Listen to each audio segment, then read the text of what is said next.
Hey guys, this is Yoon, aka r/alwayshard from Reddit. So I'm planning to do a Ultimate Ironman series in old school RuneScape. I've been playing RuneScape 3 Ironman since January for about 5 months, and I managed to obtain 2300 total level. Now this account is indeed Ironman. I could try selling a grimy herb and it wouldn't let me. It said that you cannot sell items to other players in Ironman mode. Now after achieving that much within the 5-month span, I consider myself to be ready for old school RuneScape. I pretty much adapted the playstyle of not relying on the Grand Exchange or to trade with other players. So let's just move on to the old school RuneScape client, because you guys aren't here to watch me play RuneScape 3. You guys want me to try out old school RuneScape. So let us move on to the old school RuneScape client then.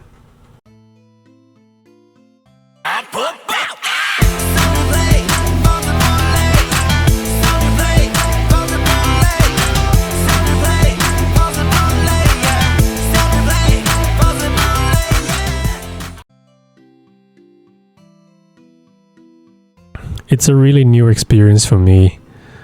I've just haven't been playing for old school RuneScape for so long, and yeah, I also forgotten that the jail guards here are aggressive, so gotta run.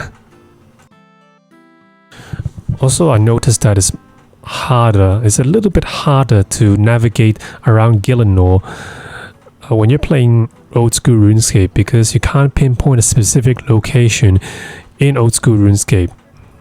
RuneScape 3 maps allows you to actually double click a specific area of the map and there will be an arrow to guide you there. Old school RuneScape doesn't have this kind of function, so yeah, you just have to, players have to bring up the map every now and then if they get lost. Of course, random events. It's really nostalgic, because we don't have that in RuneScape 3. It only occurs in old school RuneScape. So that's one element of the game that I missed. I got a Evil Bob random event, and I'm trying to do as many random events as I can because they give reward. I'm looking into coins and also XP rewards. So I'm just going to complete this really quickly. And that's one Evil Bob random event done.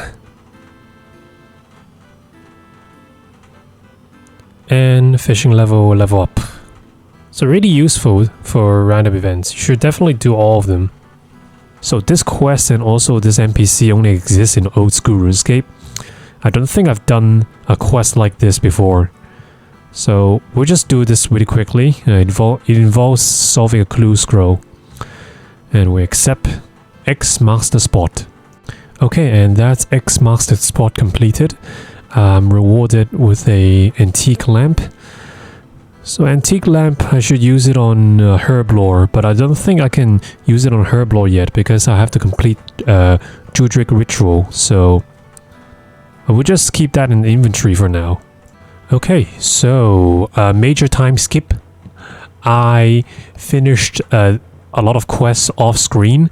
I finished Witch Potion. I started the Knight's Sword.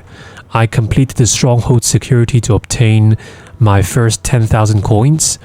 I completed Gertrude's Cat, Runes Mysteries, Vampire Slayer, Goblin Diplomacy, Judric Ritual, Hazel Coat, Monk's Friend, and Fight Arena. So now I'm just simply training woodcutting and fire making until I reach level 30 fire making for Sea Slug's quest. What I like about OSRS is that whenever you do a wood cutting, you chop down an oak tree and it shows its respawn timer. It's like a yellowish dial color, and it actually tells you when exactly the tree regrows itself. So it's really useful to me. I like it. RuneScape 3 doesn't have this kind of function or this kind of feature. So we're just chopping down these oak trees and burn these oak logs till we are level 30.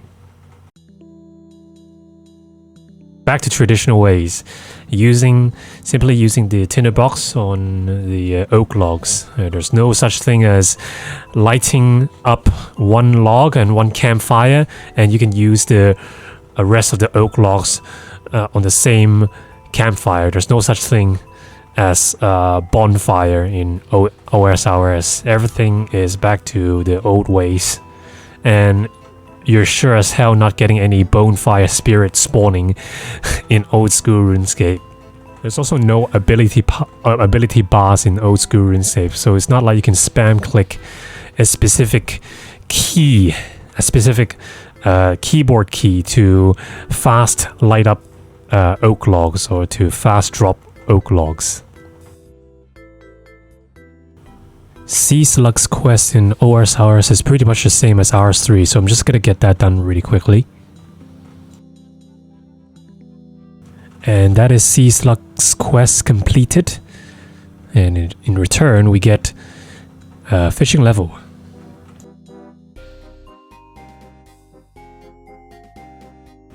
So next up is stealing cakes from Ardoing. I'm standing at the exact spot. It's a safe spot. You stand over the bakery NPC to avoid being spotted from the market guard. And we're just gonna do this method until thieving level 25. And while we're leveling up our thieving skills, we are gonna keep a couple of cakes in our inventory for our upcoming waterfall quest, because we're gonna take a lot of damage, and cakes from Ardoing, or just cakes in general, are very useful for low level food. You got 4 slices of cakes. You get to eat the same cake for 4 times. It'll heal you quite a lot of hit points. So we're just gonna hog all those food from these stores. Okay, that's it for our thieving level. Now I'm just gonna grab a couple of cakes. We'll dump the other chocolate cake and bread because they're shit for healing. Okay, we are going to make our way to Baxtorian Falls, which is where we could start Dwarf's Cannon and Waterfalls quest. So we start the Dwarf Cannon's quest and progress it to the point where the NPC asks you to head to Ice Mountain. To save time, we're gonna only progress up to there, and instead we ignore Dwarf's Cannon's progression for now and start Waterfall's quest. Progress Waterfall's quest until you have to visit the Tourist Information Center, and you have to search the bookcase for a book named Book on Baxtorian. Make sure you read the book and then you drop the book to save inventory space. After you do all of that, make your way to the Grand Tree. I only realized that I went to the Tree Gnome Village instead of the Grand Tree, so that's like 10 to 15 minutes wasted. So good job you. You're doing a great job at efficiency. I remember this quest. We have to kill a black demon. I'm pretty sure the black demon at this stage is over level, so we have to find some sort of safe spot for it. I love Hazelmire so much. Like, this NPC, it grows on me. If you progress far enough to the RuneScape 3 Grandmaster quest, almost all of the Grandmaster quests, you probably know what's going to happen to him. I'm not going to spoil anything, but let's just say whatever happened to him, it was very, very sad. Before I arrived back to Port Sarim, I accepted another quest which is called the Tree Gnome Village quest. So now we got Tree Gone Village quest, Waterfalls quest, and also the Grand Tree quest. All three of these quests are quite dangerous at my level. I have to deal with the Kazakh Warlord from the Tree Gone Village quest, and also the Black Demon from the Grand Tree quest. I then also have to tank a couple of hits from the Waterfalls quest, so I figured that it would be a good idea right now to restock on runes and food. Okay, that's first orb down, and on to the next two. Dear God, like I swear, safe spotting this Kazakh Warlord is a pain in the fucking ass.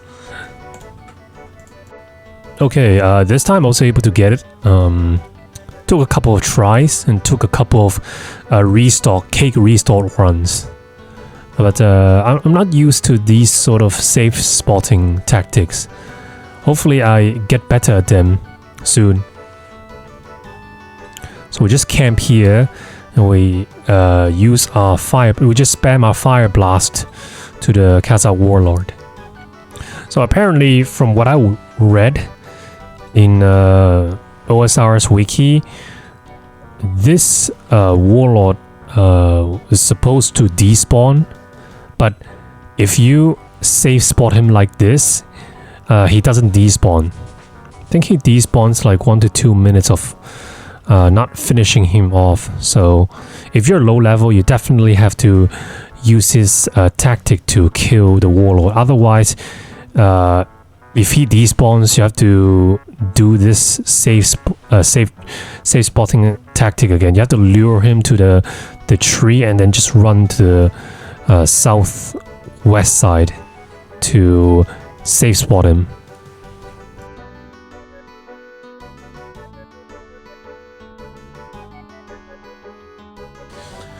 And after he defeated the Warlord, he will drop 2 remaining orbs.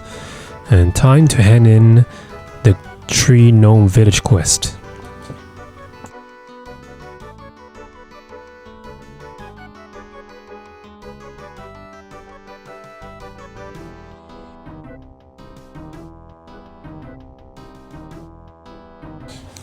Okay, and that's Tree Gnome Village quest done, and you're rewarded with attack XP. Okay, next up, the Plague City. This quest requires a bucket and a spade, so we're gonna just grab the bucket and spade near us, and we're gonna continue on with our quest.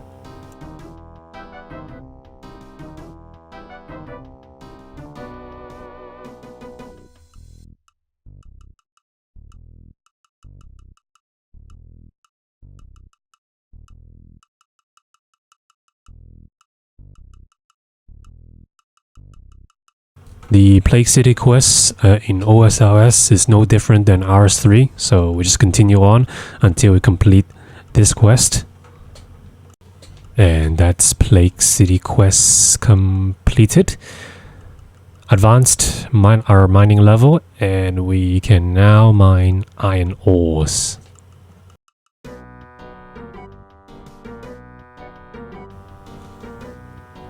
Okay, so now I'm planning to finish up the Knight Sword quest because it's taking up a lot of my inventory space. We're just gonna head on to the wilderness near the Graveyard of Shadows to grab 2 iron bars to craft the blue-right sword. Before you venture out to the PvP area, you could die to an NPC to sort of save your items. But if you do this method, make sure you set up a timer for 1 hour. The items that you drop when you died will remain on the floor, on the ground, for 1 hour.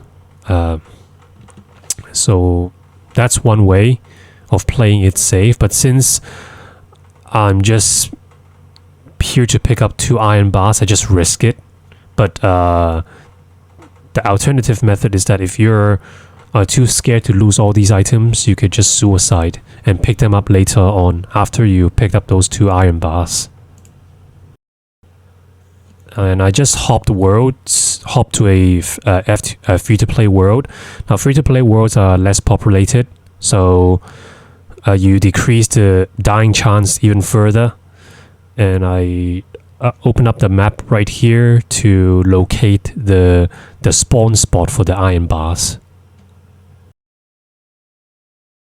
Okay, should be around here.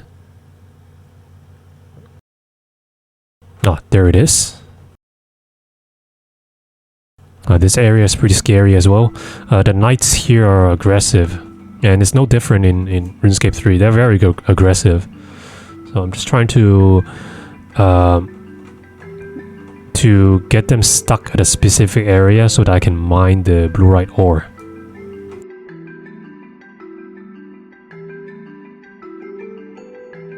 And there we go. Now we can mine in peace.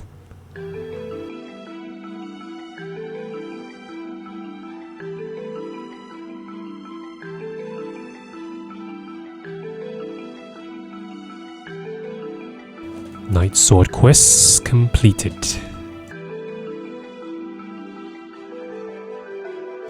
Okay, so next up I'm gonna do recruitment drive. It gives prayer XP, herb lore, and agility, 1000 each.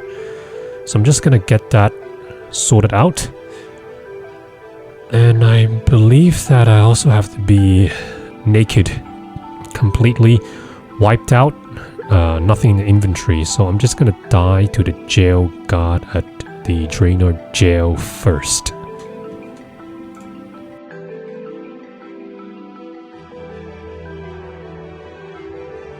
Alright, 1 hour from now, we are gonna complete recruitment drive and some other stuff before recovering our gear. So let's get a move on. Okay, there's all my shit over there.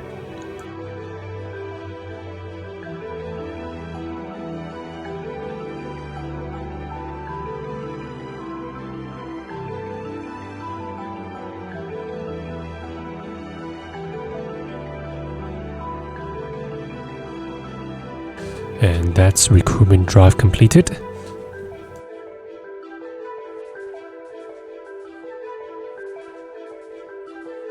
And then I went to the Dwarven Mine, the Falador Dwarven Mine, to complete Doric's quest. So I grabbed a bronze pickaxe and mined the rocks that he needed.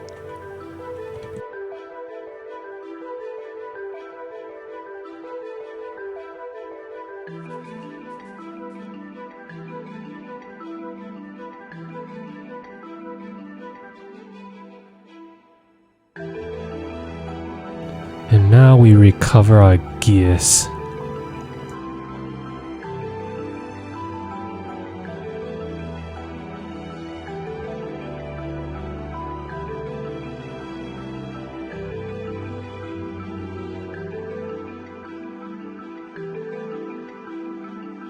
I don't think I've done this quest before. This quest is, again, OSRS exclusive.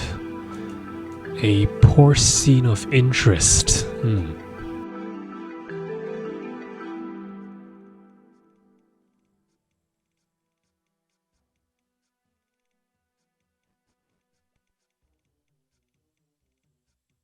There she is. There's Spiria.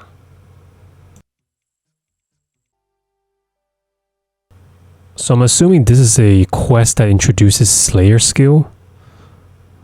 We don't have that in RuneScape 3, so that's pretty cool.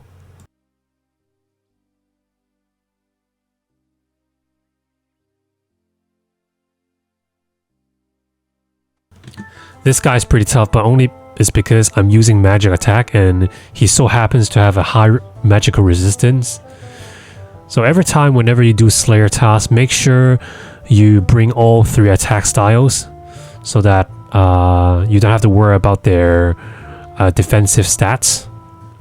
But yeah, hopefully my jug of wine will be able to hold out the entire fight.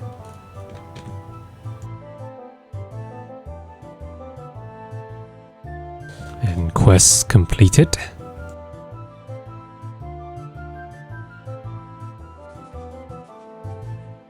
Okay, just clearing up my remaining quests. I only got the Grand Tree quest. So after killing this black demon, I'm planning to start agility skilling.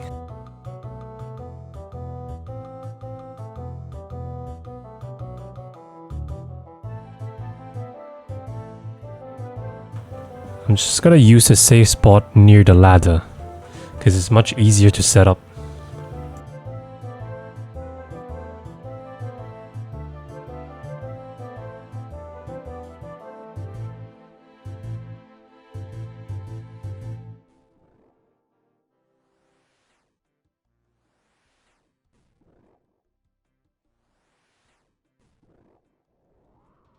And it's dead.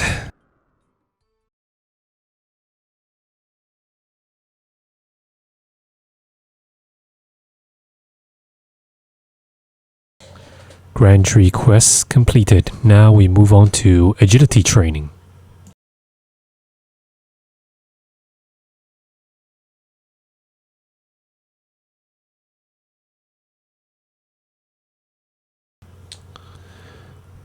Okay, so that's pretty much where I'm at this stage. Clearing out a lot of early quests, getting those early levels up. Right now I'm just training my agility level till I reach, I think, maybe 60 to 70. And then I'm probably gonna train my prayer to unlock those combat prayers. The next progress video is gonna be after a week or two. The reason being is that I have a full-time job and my schedule is pretty fucking hectic. Alongside with my job, I got fitness commitment as well. So I'm only getting 2 to 3 hours of free time to do whatever I want in front of the computer. Plus editing these progress videos is also going to be a massive time sink. But I'll still try to do a lot of progress videos just to keep you guys posted. So yeah, thank you so much, guys. Thank you so much for all of you for watching this video, and I'll see you guys in the next progress video. Peace.